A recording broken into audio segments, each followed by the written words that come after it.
മഡഗാസ്കറിൽ കാലവർഷം മാറി ഭൂമി ഉണങ്ങി.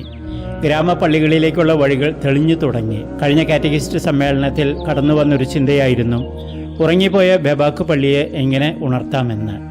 ദുർഘടമായ വഴിയായതുകൊണ്ട് ഈ ഗ്രാമത്തിലേക്ക് തുടർച്ചയായി സന്ദർശനങ്ങൾ സാധിക്കാറില്ല.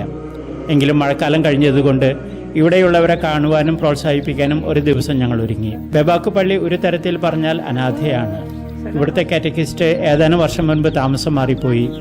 തുടർന്ന് വന്ന ഒരാൾ മസ്കാപ്പി ഗ്രാമത്തിലാണ് താമസിക്കുന്നത്. അല്പം പ്രായമായ അദ്ദേഹം ഒരു വിരുന്നുകാരനെ പോലെയാണ് എല്ലാ ഞായറാഴ്ചയും ബെബാക്ക് പള്ളിയിലെത്തുന്നത്. ശാരീരികമായ അസ്വസ്ഥതകൾ മൂലം അദ്ദേഹവും വരാതായി. ചുരുക്കി പറഞ്ഞാൽ വണ്ടി തെളിക്കാൻ വണ്ടിക്കാരനില്ല, വണ്ടിയിൽ യാത്രക്കാരും ഇല്ലാതായി. ഫലത്തിൽ അനാഥമായൊരു ഗ്രാമപള്ളി, ഉറങ്ങിക്കിടക്കുന്ന വിശ്വാസികൾ.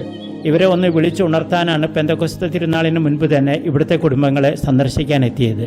30 വർഷത്തെ എൻ്റെ വൈദിക ജീവിതത്തിൽ യാദൃച്ഛികമായി ഒരു കാര്യം ഈ ഭവന സന്ദർശനത്തോടു കൂടി നടത്തിയ വിശുദ്ധ കുർബാനയിൽ എനിക്ക് ചെയ്യേണ്ടി വന്നു. വിശന്നു വരുന്ന ഒരാൾക്ക് ഭക്ഷണം നൽകിയതുപോലുള്ള ഒരനുഭവം. കുടുംബ സന്ദർശനങ്ങൾക്കിടയിൽ ഒരു വീട്ടിലെത്തിയപ്പോൾ പ്രായമേറിയ ഒരമ്മയെ കണ്ടു. പുതിയതായി താമസം മാറി വന്നവരാണവർ. പിന്നീടുള്ള ഭവനങ്ങളിലേക്ക് അവരും കൂടെയുണ്ടായിരുന്നു. തുടർന്നുള്ള കുർബാനയ്ക്ക് കുറച്ച് ആളുകൾ മാത്രമേ എത്തിയുള്ളൂ. കുർബാന തുടങ്ങിയതിന് ശേഷമാണ് പ്രായമായ ഈ അമ്മ എത്തിയത്. കാഴ്ചവയ്പ്പിന് മുൻപ് തിരുശരീരം സ്വീകരിക്കുവാൻ ഒരുങ്ങുന്നവരുടെ എണ്ണം എടുത്തു. ഉടനെ ഈ അമ്മ എഴുന്നേറ്റ് പറഞ്ഞു, എനിക്കും സ്വീകരിക്കണം.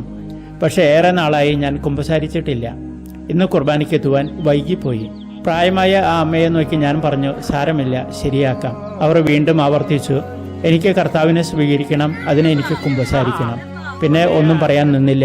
അവരുടെ തീഷ്ണതയും പ്രായവും ബഹുമാനിച്ച് കുർബാന നിർത്തിവെച്ച് അവരെയും കൊണ്ട് ഞാൻ മുറ്റത്തിറങ്ങി ആ അമ്മയുടെ കുമ്പസാരം കേൾക്കുവാൻ. അവരുടെ നന്ദിയും സന്തോഷവും അവർ എൻ്റെ ചെവിട്ടിൽ മന്ത്രിച്ചു. ആദ്യമായാണ് വിശുദ്ധ ബലിക്കിടയിൽ ഇങ്ങനെ ഒരു കുമ്പസാരം നടത്തേണ്ടി വന്നത്. ഈശോ പറഞ്ഞു, കാറ്റ് അതിനിഷ്ടമുള്ളിടത്തേക്ക് വീശുന്നു, അതിൻ്റെ ശബ്ദം നീ കേൾക്കുന്നു, എന്നാൽ അത് എവിടെ നിന്ന് വരുന്നുവെന്നോ എവിടേക്ക് പോകുന്നുവെന്നോ നീ അറിയുന്നില്ല. ഇതുപോലെയാണ് ആത്മാവിൽ നിന്ന് ജനിക്കുന്ന ഏവനും. പരിശുദ്ധാത്മാവിൻ്റെ നിറവ് എല്ലാവർക്കും ലഭിക്കട്ടെ എന്ന് പ്രാർത്ഥിച്ചുകൊണ്ട് മഡഗാസ്കറിൽ നിന്നും ഫാദർ ജോൺസൺ തളിയത്ത്.